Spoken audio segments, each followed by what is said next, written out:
Tuduh PM flip-flop, DAP tak hormat Agong. Dakwa ada 119 sokongan, akhirnya Muhyiddin bersuara. Mahathir atau Anwar yang salah, Usman Musa beri peringatan. Panas, warisan bengang, tolak idea Mahathir dan Anwar. Tak hormat Agong, kali ini DAP pula bersuara.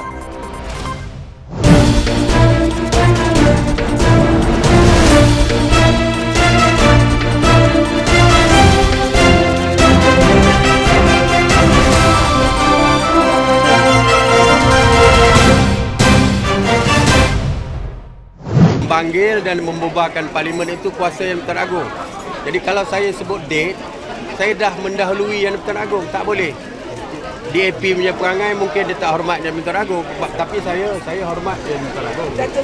Kuasa untuk membubarkan parlimen dan mengumumkan tarikh baru bagi pilihan raya umum akan datang terletak pada Yang di-Pertuan Agong, bukan Perdana Menteri, kata Ismail Sabri Yaakob. Katanya walaupun Perdana Menteri menasihati Agong untuk membubarkan parlimen, tetapi adalah salah dari segi perlembagaan untuk mengumumkan tarikh untuk pilihan raya akan datang. Ismail Sabri menjawab soalan Setiausaha Agong DAP, Anthony Loke, yang menggesa Perdana Menteri itu supaya tidak mengeluarkan sebarang kenyataan flip-flop berhubung tarikh pilihan raya umum. Eloklah kalau flip-flop supaya dia orang tidak tahu bila kita adakan PRU. Cuma ada semak kenyataan daripada Perdana Menteri dulu. Adakah Perdana Menteri dulu tetapkan tarikh PRU? Tak ada. Kalau tanya Dr. Mahathir Mohamad waktu itu, dia kata, saya belum mendapat ilham. Kalau saya beritahu lebih awal, seronoklah DAP. Dia boleh bersedia awal-awal. Katanya kepada pemberita selepas melancarkan Hari Alam Sekitar Sedunia di Taman Tugu, Kuala Lumpur. Seperti saya kata, apa-apa pun PRU akan dibincangkan yang pertama oleh 5 pemimpin tertinggi UMNO, bincang Biro Politik, bincang Majlis Kerja Tertinggi, Mesyuarat Tertinggi Barisan Nasional. Saya juga akan bincang di dalam Kabinet sebab Kabinet akan memberikan mandat kepada saya untuk menghadap Agong, untuk menasihatkan Agong, dan kuasa terakhir dari segi penentuan adalah Yang di-Pertuan Agong. Agong boleh menolak ataupun bersetuju dan Agong boleh menolak kalau tidak bersetuju. Jadi saya tak boleh katakan tarikh tepat. Sebab itu pun telah saya mengambil alih kuasa Agong. Itu salah dari segi perlembagaan persekutuan. Jadi kalau saya sebut tarikh, saya dah mendahului Agong. Tak boleh. DAP punya perangai mungkin dia tidak hormati Agong. Tapi saya hormat Agong dan saya patuh perlembagaan persekutuan. Katanya, pada 2 Jun lalu, Loke menggesa Ismail Sabri supaya konsisten dalam kenyataannya, khususnya mengenai pilihan raya umum. Ini berlaku selepas Perdana Menteri dilaporkan meremehkan gesaan untuk pilihan raya awal, memetik kenaikan harga makanan dan kos sara hidup sebagai antara faktor yang perlu diambil kira.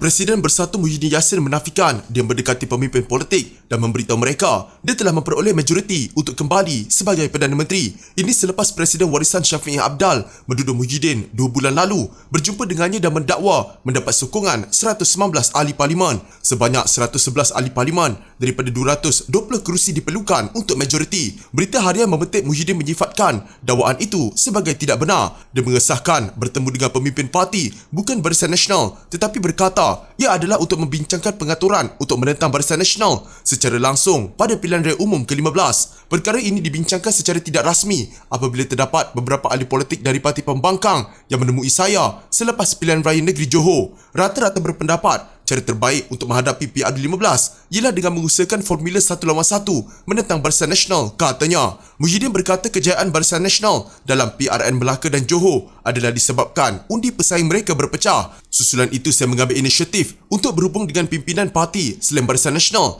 bagi berkongsi pandangan mengenai formula 1 lawan 1 dan inisiatif ini saya ambil selepas mendapat persetujuan Biro Politik Bersatu dan Majlis Pimpinan Tertinggi Bersatu. Saya tidak bertindak secara bersendirian tetapi mendapat mandat daripada parti, katanya. Menurutnya persefahaman diperlukan untuk PRU ke-15 bagi menghalang kepulangan kleptokrat. Saya percaya majoriti rakyat menolak kleptokrasi dan suatu usaha mesti dilakukan untuk menghalang Barisan Nasional daripada kembali berkuasa sepenuhnya di negara ini. Dalam siri perbincangan saya dengan pimpinan parti politik selain Barisan Nasional, saya mengambil maklum mengenai pendirian setiap parti berhubung cadangan ini. Saya masing-masing mempunyai pandangan tertentu mengenai beberapa perkara yang berkaitan dengan cadangan ini, katanya. Dia menegaskan pintu Bersatu akan terbuka kepada mana-mana parti bukan Barisan Nasional untuk merangka strategi terbaik bagi PRU ke-15.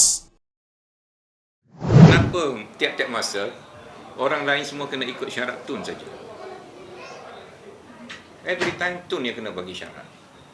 Tak bolehkah sekali Tun ikut syarat orang lain pun? Bekas Perdana Menteri Tun Dr. Mahathir Mohamad tidak boleh sering meletakkan syarat kerjasama antara parti jika beliau jujur mahu menyelamatkan negara ini. Bekas Naib Presiden Parti Amanah Negara, Datuk Husam Musa berkata, apa kata kali ini, Dr. Mahathir pula mengikut syarat parti lain untuk membentuk kemah besar politik. Mengapa kita perlu ikut syarat Mahathir untuk kemah besar? Kenapa Mahathir tidak ikut syarat parti lain pula? Kalau betul beliau memikirkan tentang rakyat negara ini yang berdepan harga barang naik, orang susah cari kerja dan kuasa membeli rendah, tidak boleh ke sesekali beliau ikut syarat lain dan kenapa perlu letak 2-3 syarat?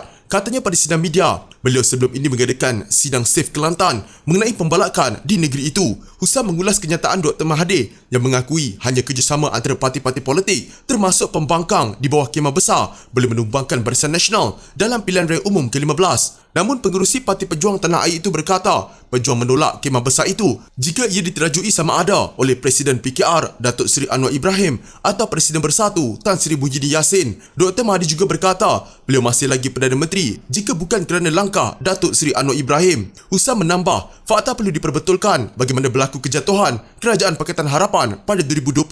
Jelas beliau, Anwar bukan menjadi punca, sebaliknya Mahathir yang meletakkan syarat secara mengejut tanpa berbincang dengan pemimpin Pakatan Harapan lain. Sedangkan Anwar sendiri sudah memberi sokongan kepada Mahathir untuk meneruskan tugas sebagai Perdana Menteri sehingga habis penggal pada mesyuarat terakhir Pakatan Harapan. Walaupun ada perjanjian Mahathir hanya menjadi Perdana Menteri selama 2 tahun sebelum menyerah kepada Anwar, katanya. Dalam perjanjian Tun, itu Tun kata dia bersetuju nak jadi Perdana Menteri 2 tahun saja. Tak timbullah masalah orang undi dia lagi untuk jadi Perdana Menteri pasal dia dah bersetuju, dia sendiri pun jadi menteri sampai 2 tahun. 22 bulan dah dekat 2 tahun lah. Tinggal 2 bulan saja lagi. Kalau boleh ada timah besar, tapi ada timah besar. Pasal negara kita ini menghadapi banyak masalah. Terutamanya orang Melayu. Orang Melayu banyak masalah. Warisan menolak idea kemah besar seperti diinginkan Dr. Mahathir Mohamad termasuk gagasan Pakatan Harapan Plus dengan parti itu, kata Presidennya Shafie Apdal. Shafie berkata, kemah besar bukan lagi penyelesaian terbaik pada masa ini kerana negara ini memerlukan satu kepimpinan maupun pemerintahan yang boleh meletakkan negara pada landasan sepatutnya. Saya dah nyatakan, kita tak ada nak kemah besar sebagai penyelesaian. Berapa banyak kemah sana sini dan berapa kemah sudah saya masuk. Saya sudah masuk kemah Barisan Nasional dan Pakatan Harapan, cukuplah. Nak buat kemah lain lagi. Rumah kita pun kemah sudah dicabut. Kita sukar penuhi selera semua pihak dan sebab itu saya pastikan warisan diperkuat dan diperkukuhkan, katanya menurut laporan utusan Malaysia. Semalam bekas Perdana Menteri yang juga pengerusi Pejuang Dr. Mahathir Mohamad berkata parti itu enggan bekerjasama dengan Anwar Ibrahim dan Muhyiddin Yassin meskipun mengakui kepentingan kerjasama antara parti pembangkang bawah pendekatan kemah besar untuk menumbangkan Barisan Nasional. Katanya sikap pemimpin pembangkang yang tidak lurus menjadi sebab mengapa partinya menolak konsep kemah besar pada hari ini. Ini kerana katanya dua pemimpin berkenaan, Anwar dan Muhyiddin, mempunyai agenda menjaga kepentingan sendiri tanpa meletakkan rakyat sebagai keutamaan. Berhubung kenyataan Pakatan Harapan Sabah mendakwa warisan semakin menjauhkan diri, Shafie berkata mereka bebas memberi pandangan namun menyatakan tidak akan ada lagi PH Plus warisan.